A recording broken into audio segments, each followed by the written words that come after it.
Good evening, visitors. Welcome to the Australian War Memorial's last post ceremony. My name is Craig Burrell, and joining us today from the Royal Australian Air Force is Warrant Officer Jared Goff. We welcome the veterans who have served, those that are still serving, and the families that love and support them. The live stream of this ceremony is made possible by the Return and Services League of Australia and the RSL and Services Clubs Association. We welcome members who are watching the broadcast of this ceremony across Australia. During this evening's ceremony, wreaths will be laid at the base of the pool of reflection by visitors to the memorial. If you are able, please stand and join in singing the National Anthem.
The Australian War Memorial was the vision of Charles Bean, Australia's First World War official historian.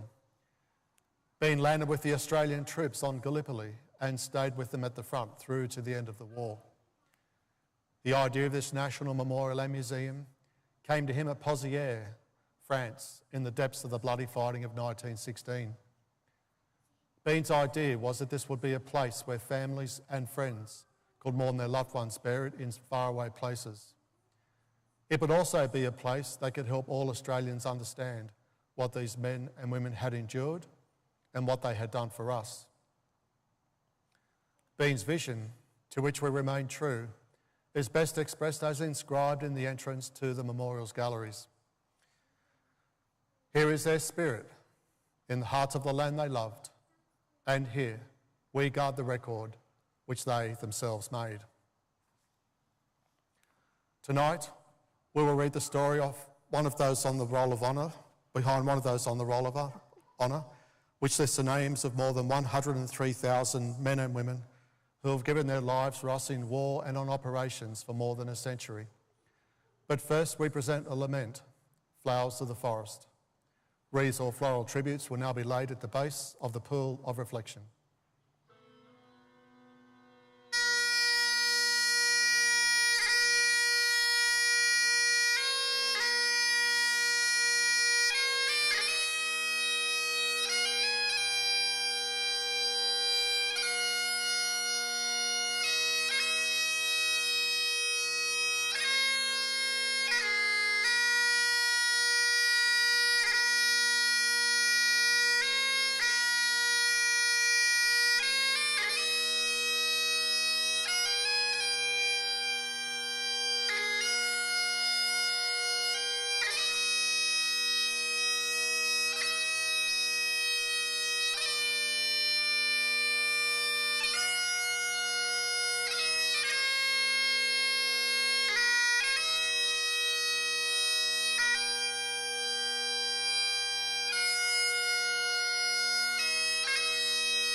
Today, we remember and pay tribute to Private Chandos Robert Dillamore. Chandos Dillamore was born in Sydney in 1904. His birth registered under the name of Chandos Robert Bradburn. Chandos's father, Frederick Dillamore, was a mariner from England who had settled in Sydney in the 1890s, marrying Emily Adeline Bradburn in 1904, the year of Chandos's birth. By the time Chandos Dillamore was 19, he had begun to fall foul of the law. In 1923, he was charged with malicious damage to property in Sydney, eventually pleading guilty to maliciously damaging a motor car. Described in police and court reports as having the nickname Bubba and also being known as Arthur Dillamore, his run-ins with the law continued. In 1925, he was convicted of larceny in Melbourne in a relatively high-profile case, being found guilty on the basis of fingerprint evidence of having stolen cigars, cigarettes and sweets from a booth in Richmond. The following year, he was charged with stealing a car in Sydney. Around this time, Dillamore started using the name Michael John Shannon. Despite the name change, trouble continued to follow him. In 1929, he was charged with having insufficient lawful means of support while in Wellington, New South Wales. Awaiting trial, he was given a sentence of 1 month's hard labour. Around this time, he was using the alias Michael Egan. The following year, he was charged with breaking, entering and stealing from a property at Wellington and was found not guilty. Chandos married Marion Rachel McDonald on the 23rd of April 1936 in Queensland, using the name Michael John Shannon. At the time, he was working at a gold mine in Kidston.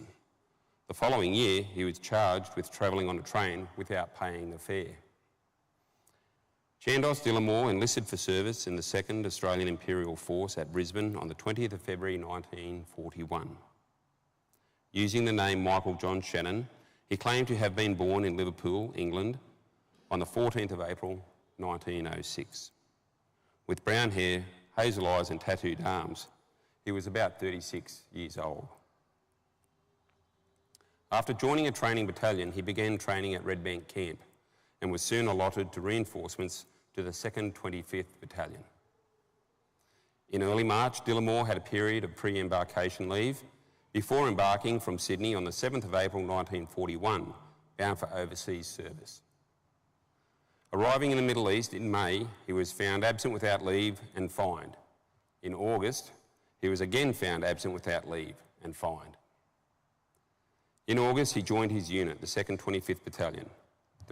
The battalion had been occupying positions at Mersa Matruh before returning to Palestine in preparation for its first offensive operation, the invasion of Syria and Lebanon, which began in early June. It was still engaged when the armistice came into effect on the 12th of July and remained in Lebanon as part of the Allied garrison. During this time, Dillamore continued to fall foul of military discipline. In late August, he was again found absent without leave and was fined and confined to barracks for a week as punishment. In November, he was charged with drunkenness and conduct prejudicial to good order and discipline and was fined and confined to barracks for a week as punishment. In early December, he was charged with drunkenness and fined. After sailing from Egypt in February 1942, the 2nd 25th disembarked in Adelaide in early March. As the men trained in Australia in May 1942, Dillamore was again charged with drunkenness and fined. In September 1942, Dillamore and his battalion arrived in Port Moresby to reinforce the battered Australian units on the Kokoda Trail. Joining the fray at Urabaewa on the 15th of September, the battalion participated in the last Australian withdrawal on the trail to Imita Ridge. It then took part in the advance that followed the Japanese withdrawal, fighting major battles near Temple's Crossing and at Gorari. The men were then briefly involved in the operations at Gona in late November and early December, before returning to Port Moresby by air on the 13th of December. While the 2nd 25th Battalion would sail back to Australia in January 1943 for rest and reorganisation, it would not be joined by Private Chandos Dillamore. While in New Guinea, Dillamore had contracted scrub typhus, commonly spread through the bites of infected larval mites. Having endured fever, headache and body aches, Dillamore died of his illness on the 17th of December 1942. Buried at Port Moresby, Bomana War Cemetery, he was 36 years old. His name is listed on the Roll of Honour on my left, among some 40,000 Australians who died while serving in the Second World War. His photograph is displayed today by the Pool of Reflection. This is but one of the many stories of service and sacrifice told here at the Australian War Memorial. We now remember Private Chandos Robert Dillamore, who gave his life for us, for our freedoms, and in the hope of a better world.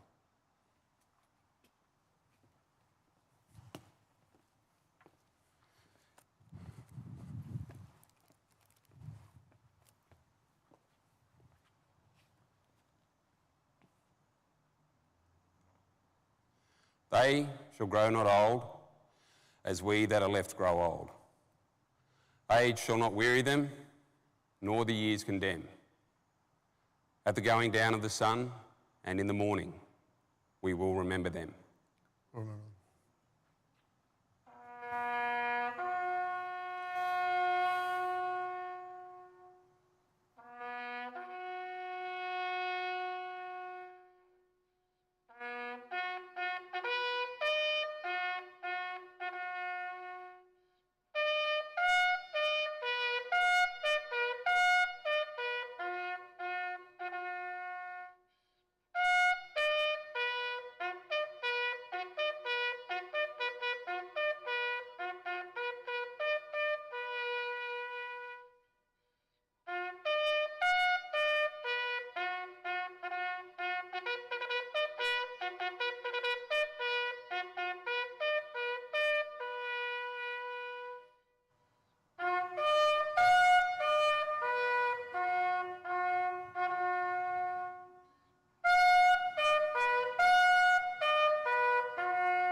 Lest we forget. Lest we forget.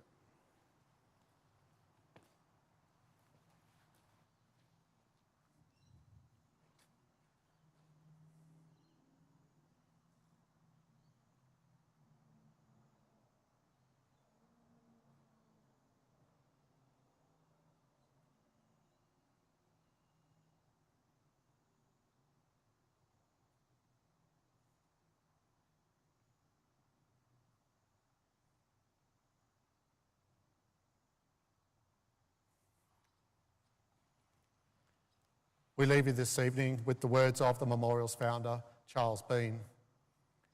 Many a man lying out there at Pozieres or in the low scrub at Gallipoli with his poor, tired senses, barely working through the fever of his brain, has thought in his last moments, well, it's over. But in Australia, they will be proud of this. Ladies and gentlemen, that concludes the last post ceremony.